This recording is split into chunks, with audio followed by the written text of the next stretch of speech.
One Piece chapter 1013 is here, and per usual, we're gonna talk about it. There's this guy that for some reason just likes pointing out when I say per usual. Let me vibe, okay? But yeah, One Piece chapter 1013, a very, very interesting chapter, especially that last page. But before we get there, before we get to the last page, just something I want you guys to do for me first. I would like for you guys that are not subscribed to the channel to subscribe to the channel, please, because you probably watched a few videos before and you know, you're feeling the videos a little bit. Now is the time to subscribe, okay? Drop a like as well because I would certainly appreciate that. Thank you guys so much. And now let's talk about the chapter. There's been sequential events happening where it seemed like it was leading up to Nami versus Ulti, right? Even from all the way back then when we saw Nami, she fought Ulti, she hit her with lightning and she said, hey, I'm probably gonna need stronger lightning. Light bulbs went off for a lot of us and it said, okay, maybe eventually Nami will need Zeus to come back. She would then have the lightning she needs, the power she needs to take out Ulti. So then based on how things were progressing, it seems like that's where we were going, and Oda just broke our ankles and it went a completely different way. There had been so many different topics people had talked about that people had issues with as the chapters progressed. And you know, week to week is a different experience than reading just straight through. So some people were frustrated based on how things were happening, but I think how things have turned out, I'm pleased with it, right? I'm not sure, but people have to understand when we're dealing with Big Mom, unpredictability is going to be a major factor because I think even her children, they don't even know what Big Mom is gonna do. So for Big Mom, and when she's a part of things, especially in the story, is going to be unpredictable. We're not going to know what's going to happen, and that's the same thing that happened here, something that we did not expect, and that's what I like. I like when I don't expect something and things come out of nowhere. I like to be surprised, and how things shook out with Nami, Ulti, and Big Mom, I did not see that coming at all. I think at the forefront, Oda is constantly showing us that Big Mom is powerful. And even while she was fighting on the rooftop, Big Mom did not combine attacks or combine her homies to launch attacks for the most part. We seen her ride on Zeus while Prometheus was attached to her hair and having Napoleon, but combining these three homies and letting go an attack like that should have decimated Ulti. But Ulti, she should be done. She should be dead, to be fair, but she's done. She should be done for this fight, but she is a Zoan, and these ancient Zoans, they always seem to come back. Nami's resolve is something that was highlighted in the last chapter as well, especially at the end, where you felt like it was progressing to Nami overcoming something, you know, Nami at some point breaking through her limits. So I'm not gonna lie, I expected Nami to go plus ultra this chapter. It didn't happen. Now, I'm not gonna say it's necessarily a bad thing, but for a lot of people that were expecting Nami to do some great things, they may be a bit disappointed because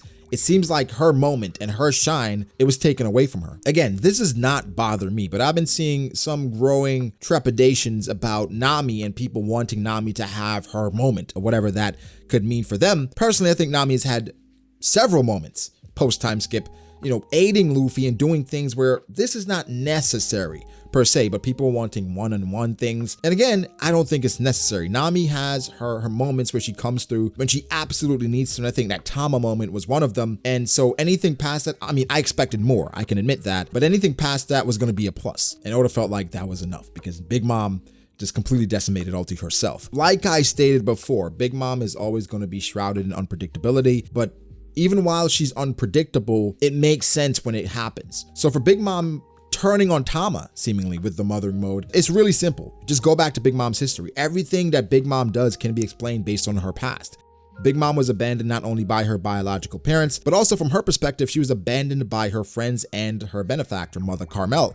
So yes, her saying she hates to be abandoned, it makes sense. That's why when Jinbei was about to leave, she gave him, you know, options that weren't favorable because she didn't want him to leave. That's something that was built or kind of crafted as a part of Big Mom's personality and the story. So this, you can't hate this. This is what Big Mom is supposed to be. This is how her childhood crafted her. A lot of the traumatic experiences she's been through got her to this point, and that's why she is the way she is. Love it or hate it, this is who she is, right? A show of hands, how many people expected a drama between Big Mom's homies where it's dialogue, backstory, development, right? All that happened with Big Mom's homies. Of course, the chapter is called Big Mom's Anarchy, but I did not expect a full-blown short novel or short comic just involving the homies. That's what happened. We got Hera, like a face reveal of Hera. I don't think we saw Hera in full before. We got Prometheus. Apparently Prometheus told Big Mom to make him a girlfriend. And we got Zeus figuring out that he's been replaced and just being told by his mother, his creator, that you're no longer needed.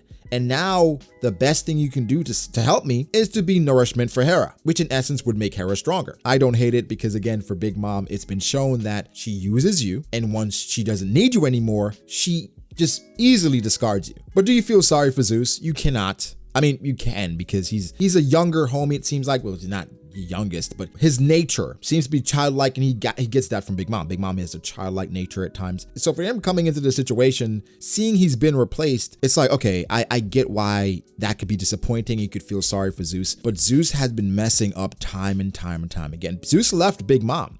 Even in this chapter, Zeus was ready to go back to Nami, but Nami turned her face up like, no, you tried to kill me in a previous chapter. But again, character development. Zeus, based off of how Nami had treated him, was willing to risk his life to save Nami. Of course, some of it could be him not feeling Big Mom at this point and trying to get back at her by helping the Straw Hats, because Big Mom just finds them to be just super repugnant. So a bit of that could be playing in, but for the most part, Zeus is showing that he cared about Nami, and I think ultimately he will end up leaving with Nami. Kid came in at the end. I thought Kid was gonna punch her like she punched him, but maybe that could happen in the future. So we gotta wait and see what happens with Kid. But the thing that I want to discuss at length, well, I guess just touch on it at least, is Luffy and the final panel. The final panel of the chapter, it was powerful. There's some people that they hate when Luffy loses or takes an L because they feel like, oh, Oda, it's been 1,001. It doesn't matter how many chapters it's been.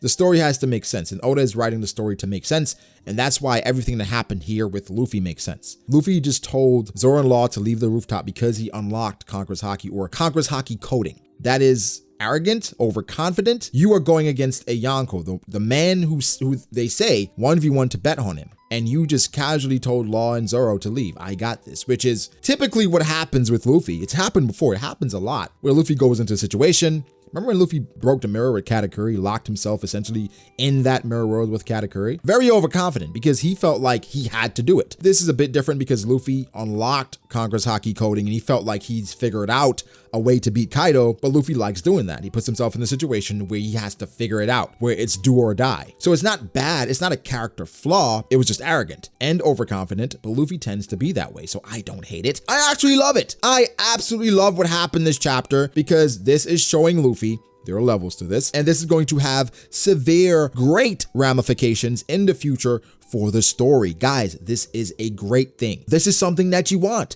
How could you not want at the end Luffy 1v1ing Kaido after telling everyone to leave and losing? Unpredictability. I think Oda loves doing things that we don't expect. I think it's boring if you go into the story and you're like, you know what? This is gonna happen. We don't know. Every single week, One Piece is just demolishing our expectations and showing us things that we could not foresee. This is a great character moment for Kaido as well, and this should be a springboard for Luffy to bounce back eventually, because this is yet again another L, but it's necessary, right? And progress is a slow process, and Luffy's getting there, and this is something that had to happen. Humbling.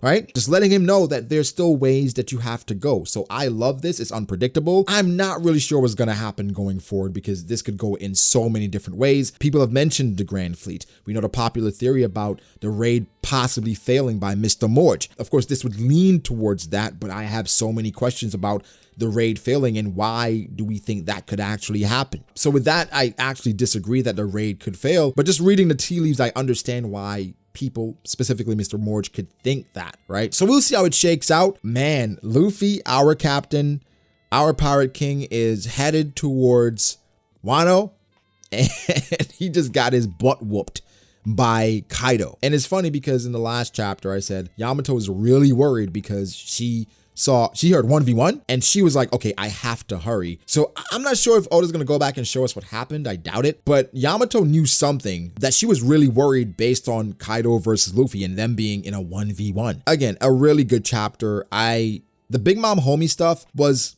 unexpectedly wholesome. Like, I didn't expect to see a whole drama about Prometheus having a girlfriend and Zeus being replaced. It was unexpected, but I think it was necessary because it highlights so many different character traits of Big Mom. And I think everything that Hera showed, Prometheus, and even Zeus showed a side of Big Mom. And I think it goes to a deeper theme of her being not just unpredictable, but just how her personalities intertwine and just how every single moment you could get a different Big Mom. And the different Big Mom that you get, you can't complain about it because she's just that layered, or she has that many different sides to her based on everything she's been through. It reminds me of Slumdog Millionaire, where, spoiler alert, came out in 2008, I think, where he becomes a millionaire. Right? And because he becomes a millionaire, he's just a regular person. They're like, okay, how did you do it? Then they go through all the things that he went through in his life for him to get all these answers. And for Big Mom, every situation, you can go through all these different things she's been through and say, you know what?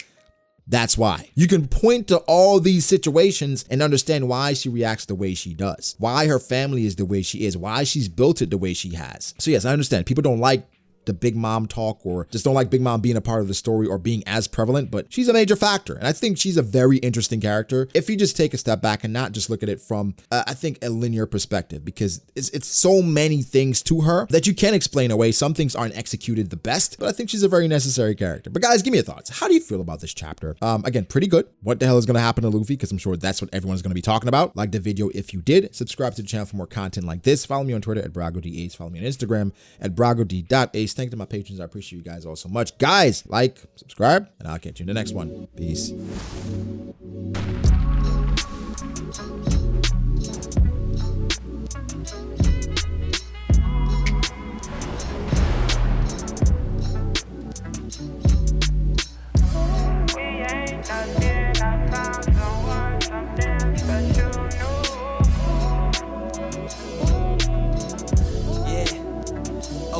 I start doubting me, I felt lost. I rewrite it.